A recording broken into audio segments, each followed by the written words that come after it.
Assalamualaikum warahmatullahi wabarakatuh. Selamat datang kembali di channel Penambah Iman. Pada kesempatan yang lalu Mimin telah mengisahkan seorang wanita yang sangat hebat yaitu Asma binti Abu Bakar radhiyallahu anhu. Dan kali ini Mimin diberi kesempatan untuk mengisahkan seseorang yang sangat istimewa, anak dari wanita hebat, dan keturunan sekaligus cucu dari khalifah yang pertama, Abu Bakar radhiyallahu anhu. Abdullah bin Zubair radhiyallahu anhu merupakan salah satu sosok sahabat yang istimewa, karena ia berhijrah ketika dalam kandungan ibunya. Ibunya pun seorang yang istimewa, Asma binti Abu Bakar, yang mempunyai peran besar ketika Nabi Shallallahu Alaihi Wasallam dan ayahnya dalam awal hijrah dicari-cari oleh orang kafir Quraisy untuk dibunuh. Ayahnya adalah seorang sahabat yang dijamin masuk surga ketika masih hidup, salah satu dari 10 sahabat, Zubair bin Awam radhiyallahu anhu. Allah Subhanahu wa Ta'ala menambah keistimewaannya karena ia menjadi bayi pertama yang lahir di masa hijrah. Tidak bisa dibayangkan bagaimana beratnya Asma binti Abu Bakar berhijrah. Ia dalam keadaan hamil tua ketika harus menempuh panasnya padang pasir sejauh hampir 500 km. Ketika baru beberapa hari di Kuba, ia melahirkan dan bayinya dibawa kepada Nabi Shallallahu Alaihi Wasallam. Beliau mengecup pipi dan mulutnya, hingga air liur Rasulullah Shallallahu Alaihi Wasallam memasuki rongga mulutnya, dan memberi nama Abdullah. Tidak cukup sampai di situ saja, seluruh kaum muslimin, baik muhajirin maupun ansor, menggendong bayi Abdullah ini keliling kota Madinah sambil menggemakan tahlil dan takbir. Apa yang sebenarnya terjadi? Ternyata, beberapa waktu sebelumnya orang-orang Yahudi menyebarkan berita bahwa dukun-dukun mereka telah menyihir kaum muslimin hingga menjadi mandul.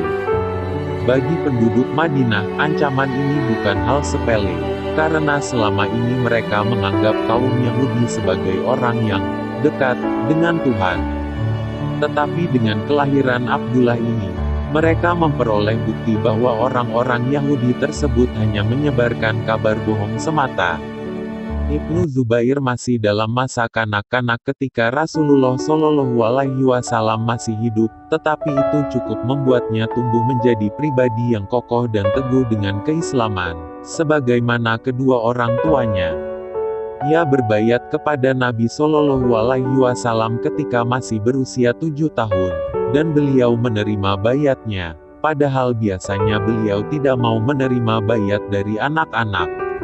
Ia tumbuh menjadi seorang ahli ibadah sebagaimana orang tuanya, dan sahabat-sahabat senior Nabi Shallallahu Alaihi Wasallam lainnya. Kesehariannya banyak diisinya dengan membaca dan mengkaji Al-Quran, serta sunnah Nabi Shallallahu Alaihi Wasallam, memperbanyak ibadah dan berpuasa di hari-hari yang panas karena rasa takutnya kepada Allah Subhanahu wa Ta'ala. Ketika sedang sholat, yakni saat sedang ruku dan sujud, tak jarang burung-burung dara bertengger di punggungnya tanpa sedikit pun merasa terganggu sholatnya. Suatu ketika Rasulullah Shallallahu Alaihi Wasallam berbekam, dan menyuruh Ibnu Zubair untuk membuang atau mengubur darah yang dikeluarkan dari kepala beliau. Ibnu Zubair membawanya, tetapi bukannya membuang, ia justru meminumnya. Ketika Nabi Shallallahu Alaihi Wasallam kemudian mengetahuinya, beliau bertanya, "Wahai Abdullah, engkau kemanakan darah bekamku tadi?" Ibnu Zubair berkata, "Aku kuburkan di tempat yang paling tersembunyi, ya Rasulullah." Nabi Shallallahu Alaihi Wasallam yang telah mengetahui apa yang dilakukan Ibnu Zubair hanya tersenyum, lalu bersabda, "Orang yang di dalamnya mengalir darahku, maka dia tidak akan disentuh api neraka." Sesaat Rasulullah Shallallahu Alaihi Wasallam tercenung, seperti menerawang jauh, kemudian bersabda lagi, "Tetapi bagaimanapun, engkau akan membunuh orang, atau orang itu yang akan membunuhmu." Sabda Nabi Shallallahu Alaihi Wasallam semacam ramalan bagaimana akhir kehidupan Ibnu Zubair. Bahkan saat kelahirannya, beliau pernah mengibaratkan bahwa Ibnu Zubair ini seperti seekor domba yang dikelilingi harimau yang berbulu domba. Pada masa Khalifah Utsman bin Affan, ia bergabung dengan pasukan Muslim yang dipersiapkan untuk menyerang pasukan Romawi yang berjumlah 200.000 orang, sementara pasukan Muslim sendiri hanya 20.000 orang. Pimpinan pasukan adalah Gubernur Mesir, Abdullah bin Abi Sarah. Pasukan ini ditujukan untuk membebaskan Afrika, Andalusia dan Konstantinopel dari penjajahan dan tirani Romawi. Pimpinan pasukan Romawi yang bernama Jarjir mengadakan sayembara. Barang siapa bisa membunuh Abdullah bin Abi Sarah, ia berhak memperoleh hadiah sebesar 100.000 dinar dan menikahi anaknya. Sayembara ini disebarkan juga di kalangan kaum muslim. Abdullah bin Zubair melihat bahaya adu domba ini dalam strategi Jarjir itu. Karena itu dengan persetujuan komandannya, ia membuat sayembara tandingan.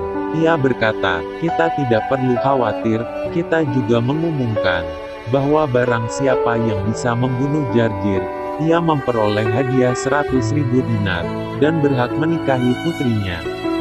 Ternyata tidak mudah membangkitkan semangat pasukan muslim hanya dengan sekedar sayembara tandingan seperti itu. Karena itu, Abdullah bin Zubair bersama sekelompok sahabat dan temannya menjadi pasukan perintis untuk menjebol pagar betis pasukan Romawi yang berlipat 10 kali lipat banyaknya tersebut. Ia berkata kepada pasukan perintis yang mendukungnya, "Lindungilah punggungku, dan marilah menyerbu musuh bersamaku."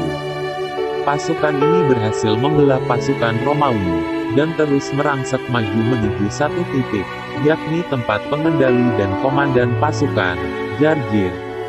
Seolah bahtera yang membelah gelombang, pasukan perintis ini seolah tidak terbendung hingga akhirnya sampai berhadapan dengan Jarjir. Abdullah bin Zubair sendiri yang bertempur dengan komandan pasukan Romawi yang ditakuti itu, dan akhirnya ia berhasil membunuhnya. Panji-panji Islam berkibar di pusat komando pasukan Romawi, dan pasukan Muslim yang terus bergerak di belakangnya juga berhasil memporak-porandakan pasukan Romawi lainnya. Kemenangan yang gemilang ini tak lepas dari peran dan keberanian Abdullah bin Zubair. Karena itu Abdullah bin Abi Sarah, komandan pasukan Muslim, memberikan kehormatan kepadanya untuk menyampaikan sendiri berita kemenangan ini kepada Khalifah Utsman di Madinah. Abdullah bin Zubair tidak bisa menghindar ketika ia dihadapkan pada suasana fitnah setelah wafatnya Khalifah Utsman. Dengan tegar ia berdiri di sisi Ali bin Abi Thalib, bahkan ketika Ali diturunkan dan kemudian tewas terbunuh, Ibnu Zubair dengan lantang menyatakan penolakannya untuk berbaiat kepada Muawiyah.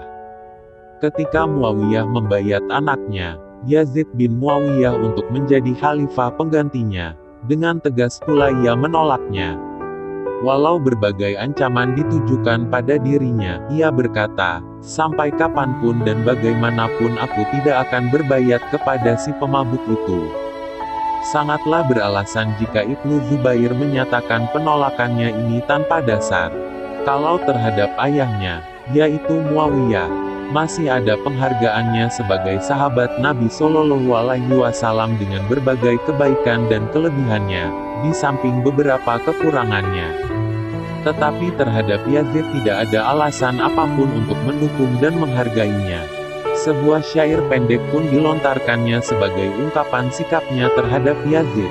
Terhadap hal yang batil, tidak ada tempat berlunak dan berlembut, kecuali jika geraham bisa mengunyah batu menjadi lembut.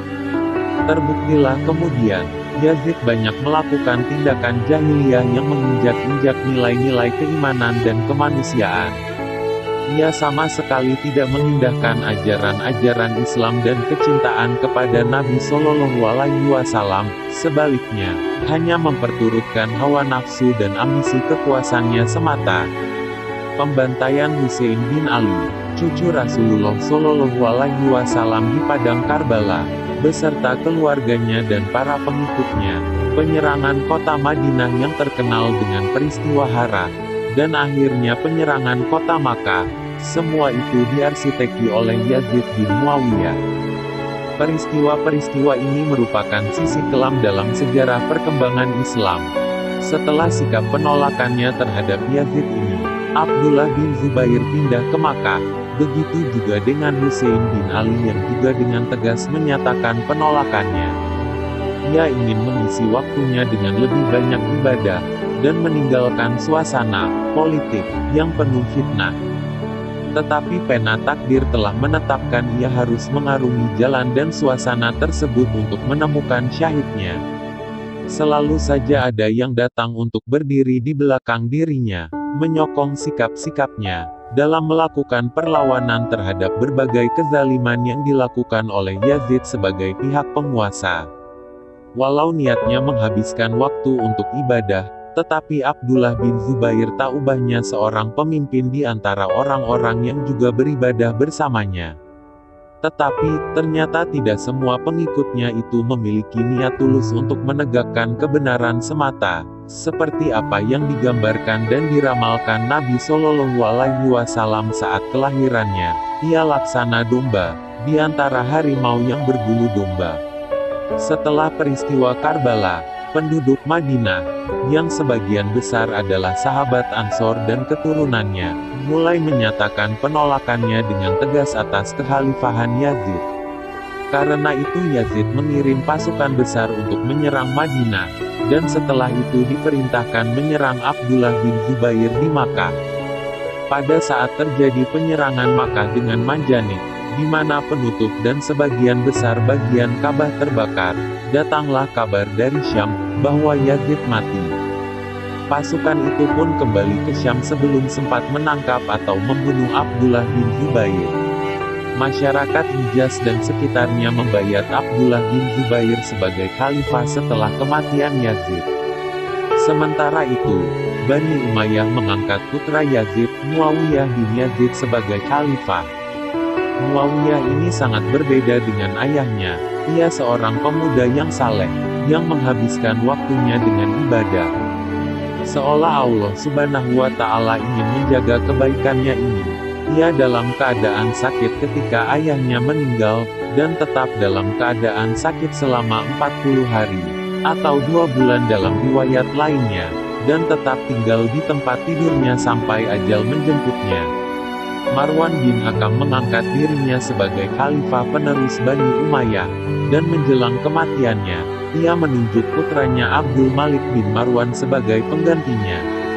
Abdul Malik ini membentuk pasukan besar berjumlah 40.000 orang di bawah kepemimpinan Hajjaj bin Yusuf Ats-Saqafi untuk menyerang Ibnu Zubair di Makkah.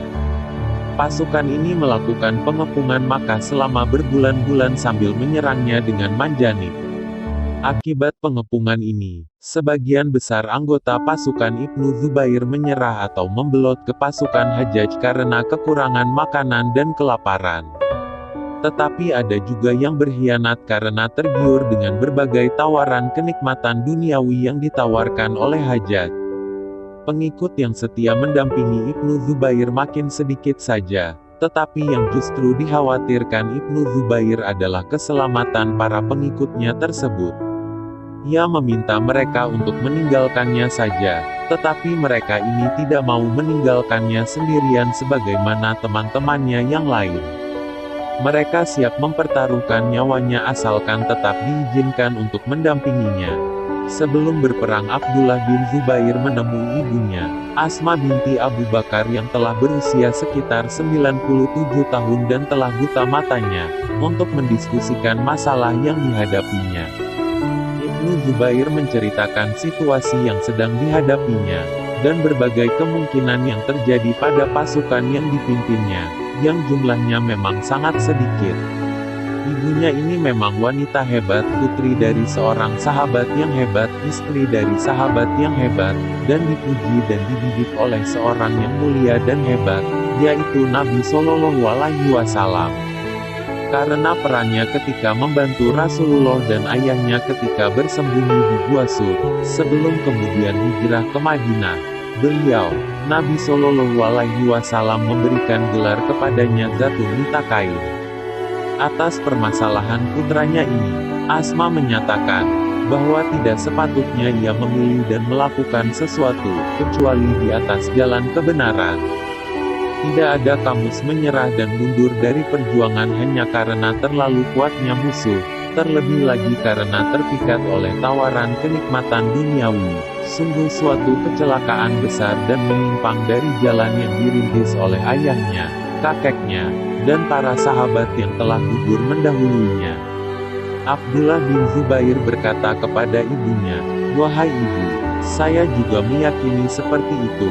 Hanya saja saya khawatir, orang-orang Syam itu akan menyalib dan menyayat-nyayat tubuhku setelah mereka membunuhku." Memang, sebenarnya yang dikhawatirkan adalah perasaan ibunya kalau jasadnya akan diperlakukan dengan sangat biadab seperti yang telah biasa mereka lakukan sebelumnya, misalnya yang terjadi pada peristiwa Karbala dan Harah. Apalagi pemimpin pasukan Syam itu, Hajjaj bin Yusuf Ats-Saqafi terkenal sebagai orang yang sangat kejam dan biadab, sangat jauh dari akhlak Islami walau dia pemeluk Islam.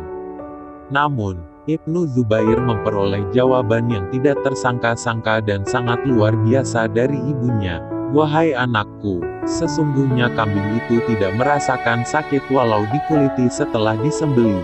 Teruskan langkahmu dan mintalah pertolongan kepada Allah." Asma hendak memeluk putranya tersebut untuk terakhir kali, tetapi tangannya menyentuh baju besi yang dipakai Ibnu Zubair. Segera saja ia berkata, "Apa-apaan ini Abdullah?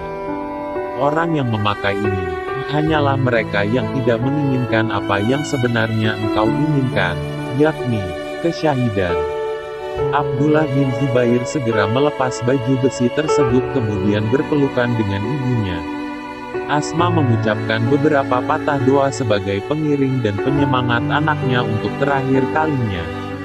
Ibnu Zubair beranjak menuju sisa pasukan yang setia mendampinginya.